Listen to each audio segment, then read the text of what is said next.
आपने देखा होगा कल बरेली के अंदर हो मौलाना भूल गया कि शासन किसका है।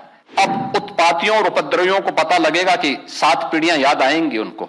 कभी कभी बुरी आदतें जाती नहीं लोगों की, तो उसके लिए उनकी डेंटिंग पेंटिंग करवानी पड़ती है कायदे से। हमने कहा जाम नहीं होगा, कर्फ्यू भी नहीं लगेगा, लेकिन कर्फ्यू का सबक तुम्हें ऐसा सिखा देंगे कि तुम्हारी आने वाली पीढ़ी दंगा करना भूल जाएगी। दंगे होते थे, दंगाइयों को मुख्यमंत्री आवास में बुला के सम्मानित किया जाता था, दंगाइयों की अवभगत होती थी।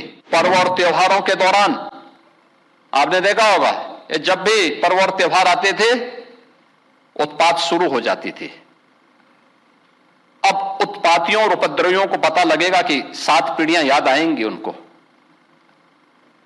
क्योंकि कभी कभी बुरी आदतें जाती नहीं लोगों की, तो उसके लिए उनकी डेंटिंग पेंटिंग करवानी पड़ती है कायदे से, जिससे उनकी बुरी आदतों को हम ठीक कर सकें। और यही डेंटिंग पेंटिंग आपने देखा होगा कल बरेली के अंदर हो मौलाना भूल गया कि शासन किसका है। वो मानता था धमकी देंगे और हम जबरदस्ती जाम कर देंगे। हमने कहा जाम नहीं होगा, कर्फ्यू भी नहीं लगेगा, लेकिन कर्फ्यू का सबक तुम्हें ऐसा सिखा देंगे कि तुम्हारी आने वाली पीढ़ी दंगा करना भूल जाएगी। क्या तरीका है जी? आप सिस्टम को ब्लॉक करना चाहते हैं,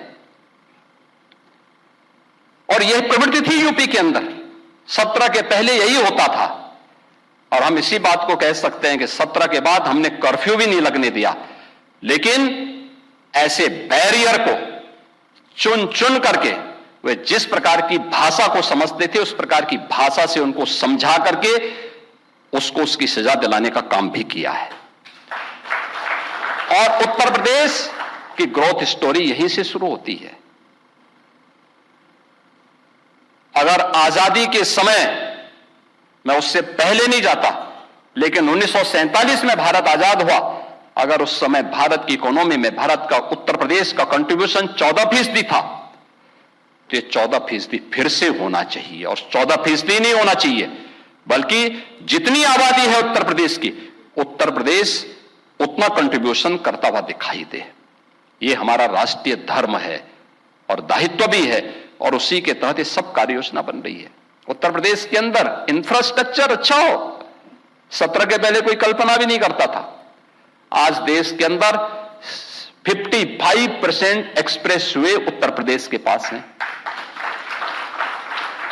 सबसे अधिक सिटी में मेट्रो का संचालन उत्तर प्रदेश कर रहा है।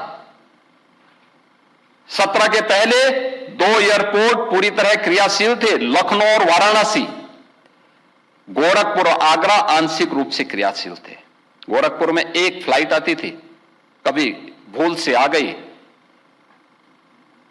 हम लोगों को ट्रेन से दिल्ली जाना होता था। आप सोचो 14 घंटे की हमारी जर्नी हुआ करती थी। बहुत इमरजेंसी में कोई होगा तो मुझे गोरखपुर से लखनऊ 6 घंटे बाई रोड आना पड़ता था, फिर यहां से मैं फ्लाइट पकड़ता था दिल्ली के लिए। आज गोरखपुर से 14 फ्लाइट चल रही हैं, 14 फ्लाइट देश के अलग अलग सिटी को जोड़ रही है। 16 एयरपोर्ट हमारे आज के दिन पे क्रियाशील हैं। देश का सबसे बड़ा एयरपोर्ट हम अगले महीने देश को समर्पित कर रहे हैं, नोएडा इंटरनेशनल एयरपोर्ट। यानी ये उत्तर प्रदेश वही है जो पहले बीमारू था। बीमारू था नहीं, बीमारू बना दिया गया था। बीमारू मानसिकता वालों ने इसको बीमारू बना दिया था। ये बीमारू मानसिकता वही है जो परिवारवाद और जातिवाद है, ये बीमारू मानसिकता है। और इसी बीमारू मानसिकता ने उत्तर प्रदेश को बीमारू बना दिया था। परिणाम क्या था? दंगे होते थे, दंगाइयों को मुख्यमंत्री आवास में बुला के सम्मानित किया जाता था, दंगाइयों की अवभगत होती थी, और पेशेवर अपराधी और माफियाओं के सामने सत्ता सैल्यूट करती थी, और सत्ताधारी लोग उनके कुत्तों के साथ हाथ मिलाया करते थे। आपने वो दृश्य देखे होंगे, कैसे सत्ता का मुखिया एक माफिया के कुत्ते से हाथ मिलाकर के अपने को गौरवान्वित महसूस करता था। ये स्थिति थी। आप अनुमान करते हैं उत्तर प्रदेश के लोगों को इन्होंने सुरक्षित किया था? ये सुरक्षित करते? हर जिले के अंदर एक माफिया दे दिया था और हर माफिया को जिले के अंदर पैरेलल समानांतर सरकार चलाने की पूरी छूट दे दी थी। आज परिणाम क्या था?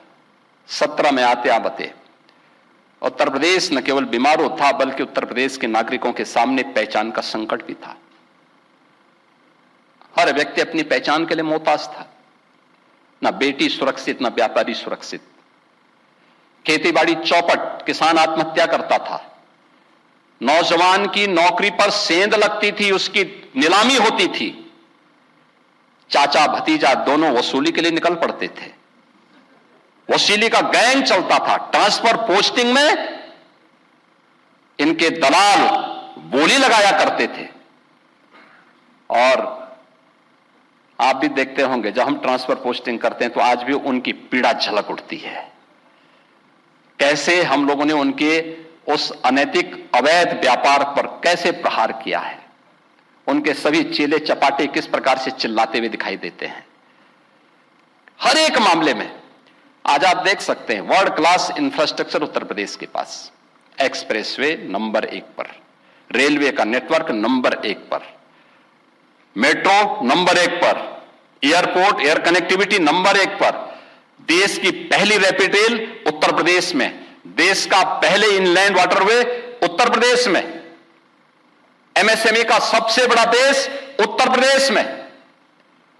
और उत्तर प्रदेश आज फिर से गन्ना उत्पादन और चीनी उत्पादन में देश के अंदर नंबर 1 पर, इथेनॉल उत्पादन में नंबर 1 पर, खाद्यान्न उत्पादन में नंबर 1 पर, सबसे बड़ी युवा आबादी का राज्य होने के साथ साथ सबसे अधिक नौकरी भी देने वाला राज्य बन चुका है।